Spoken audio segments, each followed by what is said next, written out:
నమస్తే ఆంధ్రప్రభకి స్వాగతం. నేను ప్రియా కౌశిక్. విభేదాలకు చెక్. ట్రంప్ మస్క్ మధ్య మళ్లీ స్నేహం. ఆరోపణలపై మస్క్ క్షమాపణ.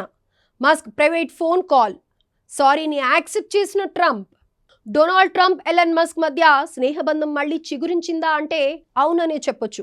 ఎందుకంటే ట్రంప్ పై చేసిన ఆరోపణలపై మస్క్ పశ్చాత్తాపడమే కాకుండా ఫోన్ కాల్ చేసి మరీ సారీ చెప్పారట. అటు ట్రంప్ కూడా మస్క్ క్షమాపణను స్వీకరించారని తెలుస్తోంది. దీంతో వీరిద్దరి మధ్య సయోధ్య కుదిరిందని తెలుస్తోంది. సో మొత్తం మీద వారిద్దరి మధ్య వివాదం క్లోజ్ అయిందని సమాచారం.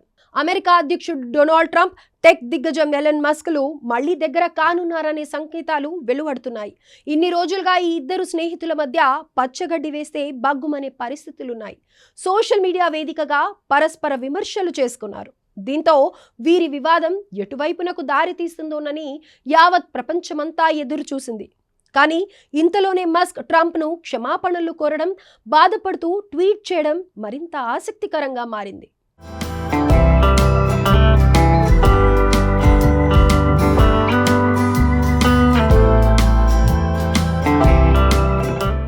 ట్రంప్ మస్క్ మధ్య విభేదాలు అమెరికా సర్కార్ తీసుకువచ్చిన బిగ్ బ్యూటిఫుల్ బిల్తో స్టార్ట్ అయ్యాయి. ఈ బిల్లును మస్క్ వ్యతిరేకించడం ట్రంప్కు ఆగ్రహాన్ని తెప్పించింది. ఇదిలా ఉండగానే ట్రంప్ లక్ష్యంగా మస్క్ సంచలన ఆరోపణలు చేశారు. సెక్స్ కుంభకోణంలో నిందితుడైన జెఫ్రీ ఎప్స్టీన్తో ట్రంప్కు సంబంధాలు ఉన్నాయని, తన మద్దతు లేకుంటే ట్రంప్ అసలు ఎన్నికలో గెలిచేవారే కాదంటూ కీలక వ్యాఖ్యలు చేయగా ఈ కామెంట్స్ ట్రంప్ను తీవ్రంగా కలిచివేశాయి. దీనికి ప్రతిగా తన ఎన్నికల విజయంలో మస్క్ పాత్రేమీ లేదని తేల్చి చెప్పారు. ఆ తర్వాత అమెరికాలో కొత్త రాజకీయ పార్టీ అవసరమంటూ మస్క్ చేసిన ట్వీట్తో ఉద్రిక్తత పరిస్థితులు నెలకొన్నాయి.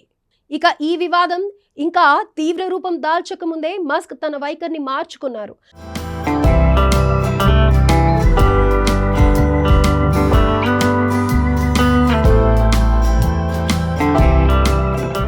ట్రంప్ పై తాను చేసిన ఆరోపణలపై చింతిస్తున్నట్లుగా పోస్ట్ పెట్టారు.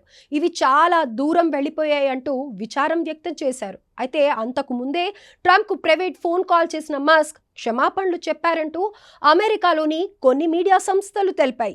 ఈ క్షమాపణల్లో మస్క్ తన ఆరోపణలను వెనక్కి తీసుకున్నారని తెలుస్తోంది. ఇక మస్క్ చెప్పిన సారీని ట్రంప్ సానుకూలంగా స్వీకరించారు. వైట్ హౌస్ మీడియా కార్యదర్శి కరోలిన్ లివిట్ ఈ విషయాన్ని ధృవీకరించారు. ఎలన్ మస్క్ క్షమాపణలను ట్రంప్ స్వాగతించారని, అలాగే ఈ పరిణామాన్ని ఆయన అభినందించారని తెలిపారు. ఈ క్రమంలోనే అమెరికా ప్రజా ప్రయోజనాలపై తమ దృష్టి కొనసాగుతోందని వెల్లడించారు. అయితే మస్క్ వ్యాపారాలకు సంబంధించిన ప్రభుత్వ కాంట్రాక్ట్లపై సమీక్ష జరిగే అవకాశం ఉందా అనే ప్రశ్నకు అలాంటిదేమీ లేదని లివిట్ స్పష్టం చేశారు. దీంతో ఎలన్ మస్క్, డొనాల్డ్ ట్రంప్ మధ్య సయోధ్య కుదిరిందనే తెలుస్తోంది.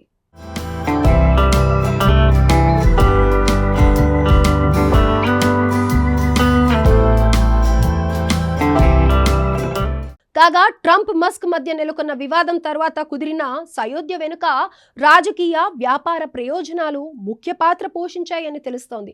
అటు మస్క్, టెస్లా, స్పేస్ ఎక్స్ వంటి సంస్థలు అమెరికా గవర్నమెంట్ ఒప్పందాలపై ఆధారపడే ఉంటాయి.